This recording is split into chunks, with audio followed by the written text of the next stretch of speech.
Hi friends, அனைவருக்கும் மதிய வணக்கம். எல்லோரும் எப்படி இருக்கீங்க? இன்றைக்கி எல்லார் வீட்லேயும் என்ன சமைச்சிங்க?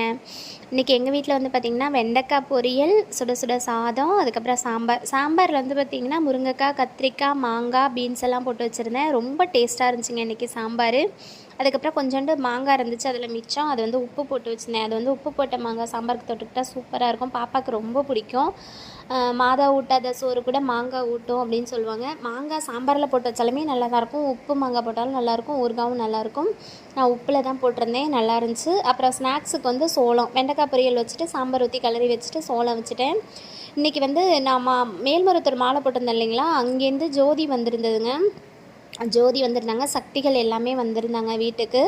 அதனால் நேற்றே பூஜை ரூம் எல்லாமே அழகாக பூஜை ஜாமான்லாம் தேய்ச்சி அழகாக ரெடி பண்ணி வச்சுருந்தேங்க மார்னிங். அதுக்கப்புறம் மார்னிங் வரேன்னு சொல்லியிருந்தாங்க, லேட் ஆகிடுச்சு. நிறைய பேர் வீட்டுக்கு போகிறதுனால லேட் ஆகிடுச்சிங்க. மதியம்தான் வந்தாங்க. வந்து தீபம்லாம் ஏற்றி ஜோதி உள்ளே வந்துச்சு. அப்புறம் சக்திகள் எல்லாருமே வந்தாங்க. அப்புறம் தீபம் ஏற்றி நல்லபடியாக சாமி கும்பிட்டு பாட்டெல்லாம் படிச்சுட்டு அதுக்கப்புறம் போனாங்க. இந்த வீடியோ பிடிச்சிருந்தா லைக் பண்ணுங்கள், ஷேர் பண்ணுங்கள், சேனலை மறக்காமல் சப்ஸ்கிரைப் பண்ணுங்கள். பாய்.